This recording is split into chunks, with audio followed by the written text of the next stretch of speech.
If you're spinning in circles trying to pick the perfect niche, or wondering if your idea is good enough, or telling yourself you need more clarity before you start, this video is for you because you're not stuck. You're just doing things in the wrong order. And today I'm going to show you the one thing that stops overthinking faster than anything else. It's not picking a niche. It's not building a brand. It's running a small willingness to pay test to see if anyone actually buys. You can do it in days, not months, and just walk away from it if it doesn't work. Now, most people think clarity comes before action. Like once they find the right niche or the right audience or the right idea, then everything will finally click. But that's not how it actually works. Clarity doesn't come first. Clarity shows up after you test something out in the real world. So instead of giving you 5 strategies or a long checklist, this entire video is built around one decision rule. And if you do this one thing first, about 80% of the overthinking disappears.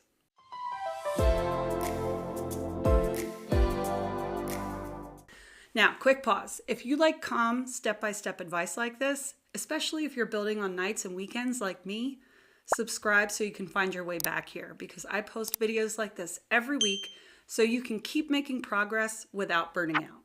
All right, let's talk about that one thing. So the first thing you should do is run a small willingness to pay test. Not build a brand, not map out your 5-year plan, not set up a complicated funnel. Just test whether someone will pay for help with a specific problem. That's it. Because the fastest way to stop guessing is to stop guessing. Now let me be very clear about what I mean by that, because this is where people could get confused. A willingness to pay test has 3 rules. Okay, rule 1, your product solves one specific problem, not suggest a whole lifestyle change. Rule 2, someone pays for it, even if it's a small amount of money. And rule 3, you can deliver it manually if you have to. That's it. If your idea doesn't meet those 3 rules, it's not a test yet. It's still a concept. Next, and this part matters, you do not need to pay for tools at this stage. If you can't justify a monthly subscription yet, don't buy one. Create the asset in Google Docs or Google Sheets. If you're better live, offer a one-on-one session using a free version of Zoom. For payment, keep it simple. Use whatever method is easiest for you and your buyer. The goal isn't a perfect checkout page here. The goal is to validate that what you're offering is worth paying for. You can deliver manually until you've proven there's demand. Once it's proven, then you earn the right to automate. Just make the promise and the delivery crystal clear. What they get, when they get it, and what happens if it's not a fit. Low tech is fine.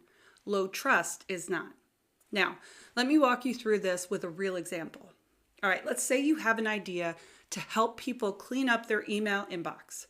A paid test might look like this. You open up a Google Doc and you outline something called the inbox reset, a 45-minute cleanup. Then you tell people, hey, I'm testing a live walkthrough where I'll help you clean up your inbox in under an hour. It's $29, and if I get 5 people, I'll run it. And then you share that with your email list, if you have one, even a tiny one. You share it through a social post or a few direct messages to people who have mentioned this problem before. If no one buys, you didn't fail. You learned what doesn't work. If a few people buy, you're not lucky, you're validated. That is a willingness to pay test. I use this exact approach in my day job as a marketing director. Before we build an email automation, we send a one-off email first. If that gets the response we want, then we'll invest the time to automate it. If it doesn't, we tweak the message and try again before we build anything complicated. And it is the same idea here.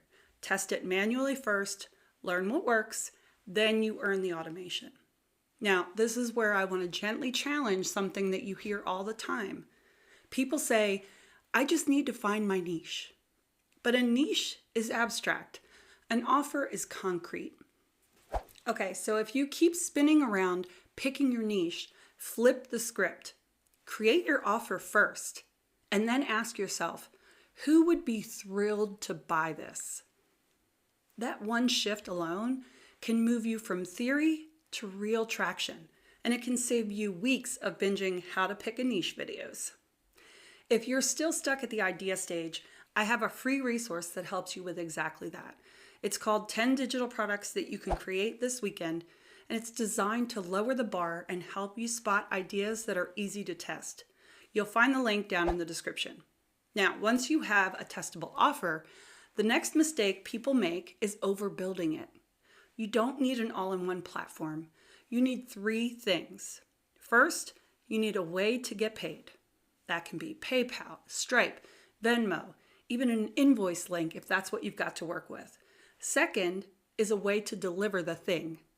That might be a Google Doc, a Google Sheet, a PDF link in Google Drive, or if it's live, a Zoom link and a calendar invite. Third is a way to communicate with the buyer, even if that's just your email. That's it. Make it work manually first, because the point of the test is to learn what people actually want. If you automate too early, you're not saving time. You're just building a more complicated version of something that you haven't proven yet. So prove it works first, then you can make it easier. Now, after your test, talk to real humans. Don't send a survey or a poll. Have 10 conversations. And you're going to ask slightly different questions depending on whether they bought or not. If they didn't buy, you're going to ask things like, what made you hesitate? What would have made this feel like a no-brainer for you? What were you hoping it would help you do? Now, if they did buy, you want to ask things like, what problem were you trying to solve when you said yes? What words would you use to describe that problem to a friend? And what feels different now that you've used my product? Because what they tell you here is absolute gold. Listen to the exact language, the phrases they use, especially the before and after phrasing, because that wording becomes your sales copy. It becomes your social posts. It becomes your emails. You're not guessing what to say anymore. You're borrowing their actual words. Now, you do not need a big audience. You need a few people. 3 buyers tells you something. 10 buyers tells you more. And 20 buyers tells you you're really onto something. So momentum doesn't come from scale. It comes from proof. Most people wait for clarity before they take action. But clarity is the reward for action. It's not the prerequisite. If you want help turning one product idea into a digital product you can actually sell without overthinking or overbuilding, that's what my shortcut is for. And it's linked down in the description. Now, if you're thinking one step ahead, I have the waitlist open for my first course, The Fast Funnel Builder. By the end, you'll have a fully working opt-in to paid funnel that's been tested end to end with every decision made once and locked. There's no pressure to grow or scale yet. The goal is simple. Launch knowing that it works. This is the training I wish I had when I was first getting started on my own. Now, if this video helped you breathe a little easier, subscribe. I share step-by-step guidance like this every week so you can keep moving forward even when life is busy. Down in the comments, let me know what's one small willingness to pay test that you could actually run this week. And if you want to keep going, watch this video next because it breaks down how to choose a simple first digital product without needing an audience. All right, here's to your success, and I'll see you next week.